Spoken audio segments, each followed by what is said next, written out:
नमस्कार, मैं शालिनी और आप देख रहे हैं नेशनल न्यूज नेटवर्क। आइए नजर डालते हैं आज की बड़ी खबरों पर। दिल्ली में हट सकती है ग्रेप 4 की पाबंदियां, आज होगी अहम बैठक, अब AQI में थोड़ी राहत। सोमवार को ग्रेप 4 की पाबंदियां हटाने को लेकर विचार किया जा सकता है। सूत्र बताते हैं कि मौसमी बदलाव से वायु गुणवत्ता में सुधार और AQI में गिरावट दर्ज की गई है।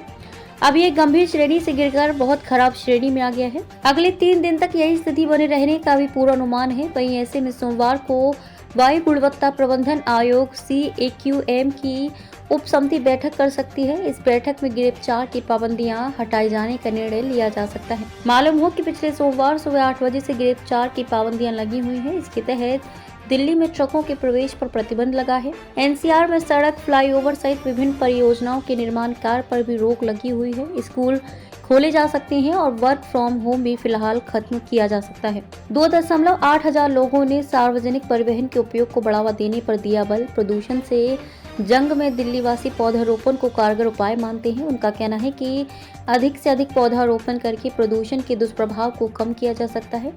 हालांकि लोग दफ्तरों के समय में बदलाव को बहुत प्रभावी उपाय नहीं मानते।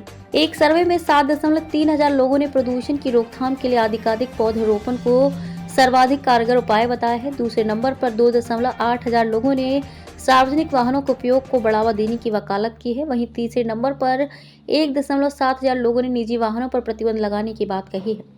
1,000 लोगों ने एयर क्वालिटी मॉनिटरिंग में सुधार करने की बात रखी है। उनका कहना है कि सही निगरानी से उचित कदम उठाए जा सकेंगे। वहीं 803 लोग ऐसे भी हैं जो दिल्ली सरकार द्वारा दफ्तरों का समय बदले जाने को अधिक कारगर नहीं मानते। उनका कहना है कि इस तरह के कदम से बहुत फर्क नहीं पड़ता। Centre for science and environment CSE की कार्यकारी निदेशक अनिमिता राय चौरी का कहना है कि निस्संदेह सार्वजनिक परिवहन के उपयोग को बढ़ावा दिया जाना चाहिए, लेकिन दिल्ली की सार्वजनिक परिवहन प्रणाली अपर्याप्त है। हालांकि शहर में बसें जोड़ी गई हैं जो जुलाई 2024 तक 7,683 बसों, 1,970 इलेक्ट्रिक बसों सहित तक पहुंच गई है। फिर भी ये 10,000 बसें तैनात करने के सुप्रीम कोर्ट के 1998 के निर्देश से यानी कि 26 साल बाद भी कम ही है।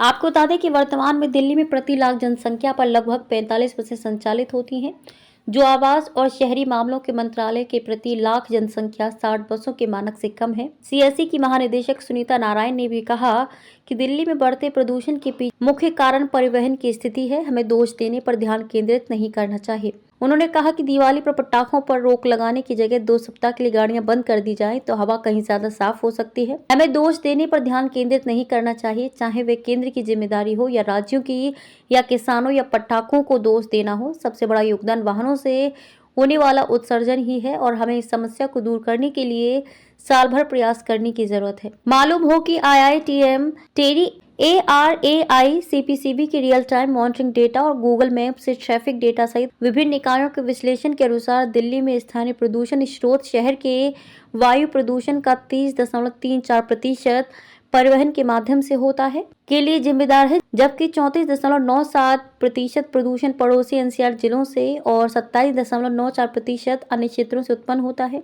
उन्होंने कहा कि दिल्ली के प्रदूषण स्तर में पराली जलाने का योगदान केवल 8.19% है।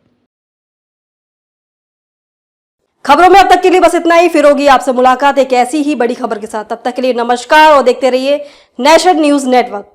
ऐसे ही लेटेस्ट अपडेट पाने के लिए हमारे चैनल को सब्सक्राइब करें और तुरंत नोटिफिकेशन पाने के लिए बेल आइकन प्रेस करना ना भूलें। यदि आप हमें फेसबुक या इंस्टाग्राम के माध्यम से देख रहे हैं तो हमारे पेज को फॉलो जरूर करें। धन्यवाद।